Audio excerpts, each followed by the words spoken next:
जब चली थी मुलायम की गाड़ी पर ताबड़तोड़ गोलियां। कुश्ती में धुरंधर मुलायम सिंह यादव राजनीति में मंझे खिलाड़ी थे।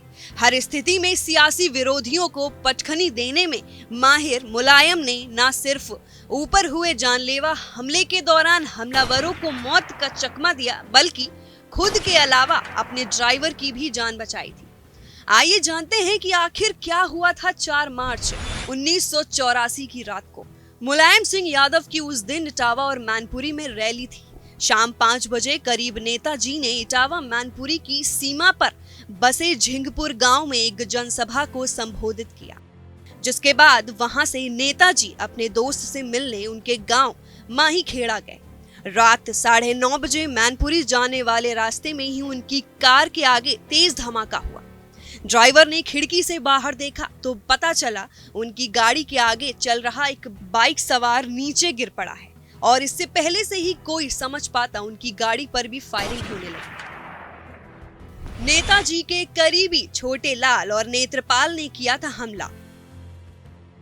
नेताजी मुलायम सिंह यादव पर गोलियां चलाने वाले कोई और नहीं, नेताजी के करीबी छोटे लाल और नेत्रपाल ही थे। छोटे लाल नेताजी की चतुराई से वाकिफ था, इसलिए उसने मुलायम को टारगेट कर उनकी तरफ गोलियां चलाई, जिसकी तरफ नेताजी बैठे थे। मुलायम की कार पर 9 गोलियां लगी। अचानक हुई फायरिंग में नेताजी का ड्राइवर घबरा गया। उन्हें बचाने के चक्कर में गाड़ी अनियंत्रित होकर सूखे नाले में गिर गई। नेताजी मर गए की आवाज सुनते ही गोलीबारी हुई बंद। जिस समय नेताजी पर फायरिंग हो रही थी, नेताजी को सपोर्ट कर रही पुलिस ने जवाबी फायरिंग शुरू कर दी। पुलिस और हमलावरों के बीच करीब आधे घंटे फायरिंग हुई। इसी बीच नेताजी ने चतुराई का परिचय देते हुए सबकी जान बचाने की एक योजना बनाई।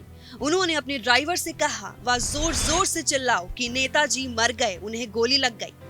ड्राइवर ने वैसा ही किया। फिर क्या, गोलियों की तड़पड़ाहट बंद हो गई। हमलावरों को लगा कि नेताजी की उनका काम हो गया।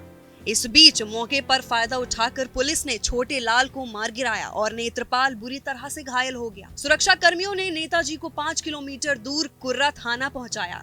थाने पहुंचकर नेताजी ने किसी का नाम तो नहीं लिया, लेकिन कहा, मुझे कई बार इस बात की चेतावनी दी गई थी कि मुझ पर हमला किया जा सकता है, लेकिन मैंने इस बात पर ध्यान कभी नहीं दिया। जब जारी हुआ था मुलायम के एनकाउंटर का आदेश। मुलायम सिंह यादव का यूपी की राजनीति में चाहे जितना दबदबा रहा हो, एक समय ऐसा भी आया था जब उनके एनकाउंटर के आदेश जारी हो गए थे।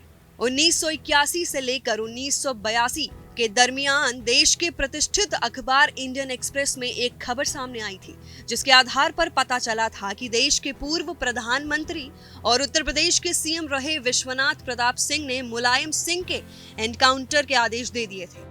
ऐसा इसलिए किया गया था क्योंकि विश्वनाथ प्रताप सिंह का मानना था कि मुलायम सिंह के डकैतों से संबंध थे। इतना ही नहीं, इन पर हत्या का भी आरोप था, जिसके चलते यूपी पुलिस को उनके एनकाउंटर के आदेश दिए गए। ऐसे बची थी मुलायम सिंह यादव की जान। ऐसा बताया जाता है कि उस समय यूपी पुलिस के माध्यम से ये सूचना मुलायम सिंह तक पहुंच गई थी, जिसके बाद मुलायम ने अपनी जान बचाने के लिए ना गाड़ी देखी ना कोई और सुविधा, बस साइकिल से ही इटावा से फरार हो गए। गांव-गांव, खेत-खेत होते हुए किसी ना किसी तरह दिल्ली पहुंचे।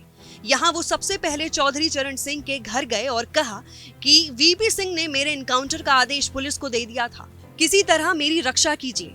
उस समय उत्तर प्रदेश पुलिस मुलायम सिंह को हर तरफ ढूंढ रही थी। पुलिस को मुलायम सिंह के इस तरह भागने की भनक तक नहीं हुई थी। जब मुलायम चौधरी चरण सिंह के पास गए तो उन्होंने मुलायम सिंह को अपनी पार्टी में उत्तर प्रदेश विधानमंडल दल का नेता बना दिया। इस बात की घोषणा होते ही जो पुलिस मुलायम का एनकाउंटर करने वाली, वही पुलिस उनकी सुरक्षा में लग गई। नेताजी ने बचाई थी पूर्व प्रधानमंत्री चौधरी चरण सिंह की जान।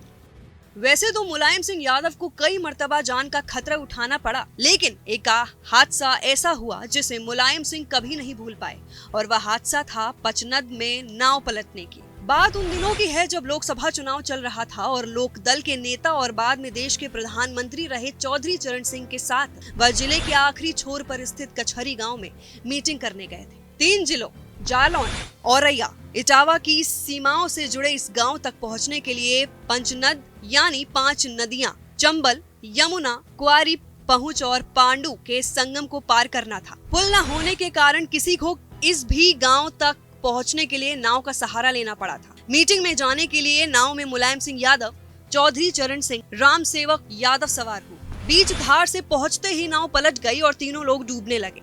काफी जद्दोजहद के बाद राम सेवक पचनंद से निकलने में कामयाब हो गए। उन्होंने किनारे पहुंचकर अपनी धोती से खींचकर मुलायम सिंह यादव को बचाया और बाद में मुलायम सिंह और राम सेवक ने चौधरी चरण सिंह को बचाया। इस तरह उस दिन मुलायम ने फिर मौत को चकमा दिया। इस हादसे को मुलायम अपने जीते जी कभी नहीं भूल पाए। साल 2013 में लॉ एंड सफारी के शिलान्यास के मौके पर मुलायम ने यह वाक्य बयां किया था।